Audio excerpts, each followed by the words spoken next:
শহরে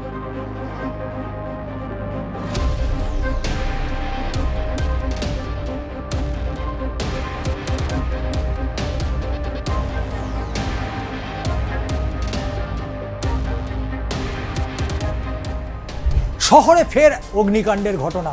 ইতিমধ্যেই প্রচুর ইঞ্জিন পৌঁছে গিয়েছে। সাত সকালে কলকাতায় ফের অগ্নিকাণ্ড।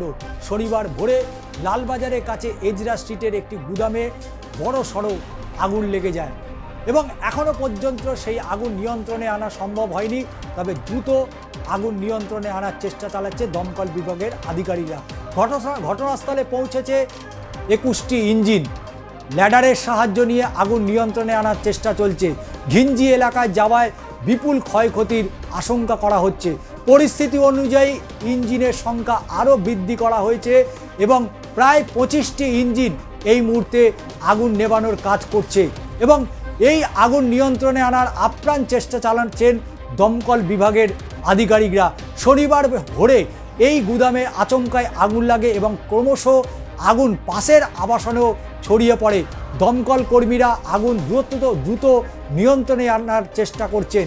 স্থানীয় সূত্রের খবর, শনিবার ভোর 5টা নাগাদ গুদামে আগুন লাগে এবং বৈদ্যুতিক যন্ত্রপাতি এবং প্রচুর বৈদ্যুতিক তার ছিল সেই গুদামে এবং তার পাশাপাশি মজুত করা ছিল অনেক দাহ্য পদার্থ। ফলে দ্রুত আগুন ছড়িয়ে পড়ে। ভালো করে কেউ কিছু বুঝে ওঠার আগেই আগুনের লেলিহান শিখা গ্রাস করে সম্পূর্ণ আকাশ। চারদিকে ঢেকে যায় কালো ধোঁয়ায়। কিভাবে এই আগুন লাগলো তা এখনও স্পষ্ট নয়। তবে বৈদ্যুতিক সামগ্রী থেকেই যে আগুন লেগেছে প্রাথমিকভাবে অনুমান করছে দমকল বিভাগের আধিকারিকরা। কেউ শর্ট সার্কিটের যে সম্ভাবনা সেটাও কিন্তু উড়িয়ে দিচ্ছেন না।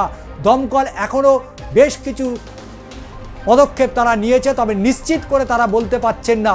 আগুনের পর্যাপ্ত অগ্নি নির্বাপন ব্যবস্থা ছিল না সেই গুদামে, এমনটাও স্বীকার করেছেন স্থানীয় কাউন্সিলর। এই সমস্যা দীর্ঘদিনের, এইবার নয় বারবার এই ধরনের ঘটনা ঘটছে। কয়েক মাস আগেও এজরা স্ট্রিটে এমনই অগ্নিকাণ্ডের ঘটনা ঘটেছিল দাবি স্থানীয়দের। ক্ষতিগ্রস্ত ভবনগুলো থেকে অনেককেই সরানো হয়েছে যাতে তারা কোনো রকম বিপদের মুখে না পড়ে। পুলিশ এবং দমকল সূত্রের যেটা খবর, ভোরে ওই গুদাম থেকে কালো ধোঁয়া বার করতে দেখতে পায় স্থানীয়রাই এবং তারাই মূলত দমকলকে খবর দেয়। ঘনবসতি এলাকা হওয়ায় পরিস্থিতি হাতের বাইরে বেরিয়ে গিয়েছে এবং গুদাম থেকে পাশের আবাসনে ছড়িয়ে পড়ে সেই আগুন।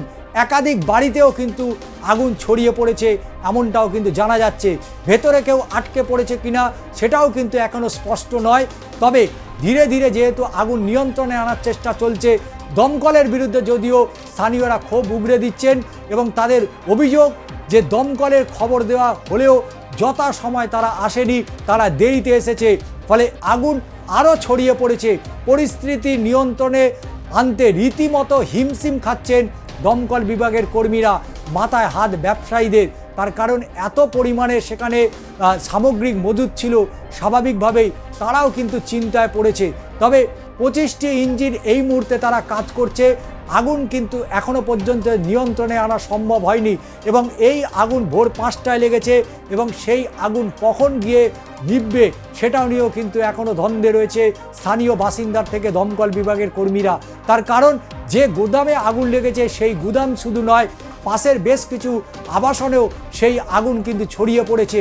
কিন্তু ভয়ের বিষয় হচ্ছে সেই আবাসনেও কিন্তু বহু মানুষ সেই সময় উপস্থিত ছিলেন। তবে হতাহতের খবর এখনও পর্যন্ত দমকলের পক্ষ থেকে দেওয়া হয়নি। তবে দমকলের পক্ষ থেকে আগুন নিয়ন্ত্রণে আনার চেষ্টা তারা চালাচ্ছেন। যে পকেটগুলোতে মূলত ফায়ার হতে তার আগুন দেখা যাচ্ছে সেই পকেটগুলোকে আইডেন্টিফাই করতে চাইছে দমকল বিভাগের আধিকারিকরা। ইতিমধ্যেই কিন্তু দমকল বিভাগের যিনি ডিজি তিনি যে বক্তব্য রেখেছেন সেটাও অবশ্য শুনবেন আপনারা, যে তার তিনি ঠিক কি বলছেন। स्थिति तो कंट्रोल्ड है, आप देख रहे हैं। मोरलेस जो इनिशियल स्टेज में जो स्प्रेड करने का चांस था उसमें हम लोगों ने एंट्री ले लिया बगल की बिल्डिंग में, तो अब वहाँ स्प्रेड करने का चांस नहीं है। फायर कन्फाइंड है और चूंकि ये इलेक्ट्रिकल और इलेक्ट्रॉनिक गुड्स है इसलिए फ्यूम्स काफी है।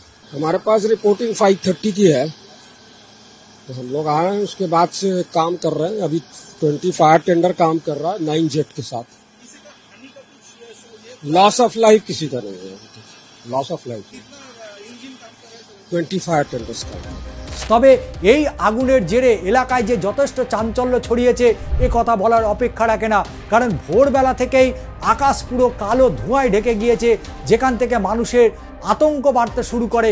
ব্যবসায়ীরা প্রত্যেকেই সেই সময় বাড়িতে ছিলেন এবং আগুনের খবর পেয়ে দ্রুত তারা পৌঁছে যায় তাদের ব্যবসায়িক জায়গায়, কিন্তু তারা যে সময় এসছেন ততক্ষণে সব শেষ। কয়েক কোটি টাকার জিনিসপত্র সেখানে মজুদ ছিল এবং যেহেতু এজরা স্ট্রিটের মতো জায়গা যেটা মূলত বৈদ্যুতিক সরঞ্জামের জন্য পরিচিত, সেই এজরা স্ট্রিটে এর আগেও আপনারা জানেন যে গত বছরে এই বছরের একেবারে গোড়ার দিকে যে সময় মুখ্যমন্ত্রী দীঘায় ছিলেন সেই সময় কলকাতা মহাত্মা গান্ধী রোডে একটা বড় বিধ্বংসী আগুন লেগেছিল এবং সেই আগুন লাগার কারণেও কিন্তু মুখ্যমন্ত্রী স্বয়ং তিনি চলে এসেছিলেন। এবং শহরে এই ধরনের বারবার অগ্নিকাণ্ডের ঘটনা ঘটলেও সেই জায়গা থেকে কোনো শিক্ষা যে মানুষ নিচ্ছে না তা আরও একবার প্রমাণিত হলো এজরা স্ট্রিটের আগুনে। তার কারণ এর আগে একাধিকবার অগ্নিসংযোগের ঘটনা ঘটেছে এবং বড়সড় অগ্নিকাণ্ড ঘটনা ঘটে। নন্দরাম মার্কেট থেকে শুরু করে, আমরি থেকে শুরু করে, সুভাষ মার্কেট থেকে শুরু করে, স্টিফেন কোর্ট থেকে শুরু করে এ শহরে একের পর এক বড় বড় অগ্নিকাণ্ডের ঘটনা ঘটে এবং ঘটনা ঘটার পরেই কিন্তু টনক নড়ে স্থানীয় প্রশাসনের। কেন তারা বারবার সরেজমিনেতে যান না, কেন অগ্নি নির্বাপন ব্যবস্থা সেই সমস্ত মার্কেট প্লেসগুলোতে থাকে না, কেনই বা সেগুলো তারা খতিয়ে দেখেন না, এই না দেখার কারণেই শহরে বারবার এই ধরনের অগ্নিকাণ্ডর ঘটনা ঘটছে এবং মানুষের বিপদ তো বাড়ছেই, তার পাশাপাশি ক্ষয়ক্ষতিও বাড়ছে।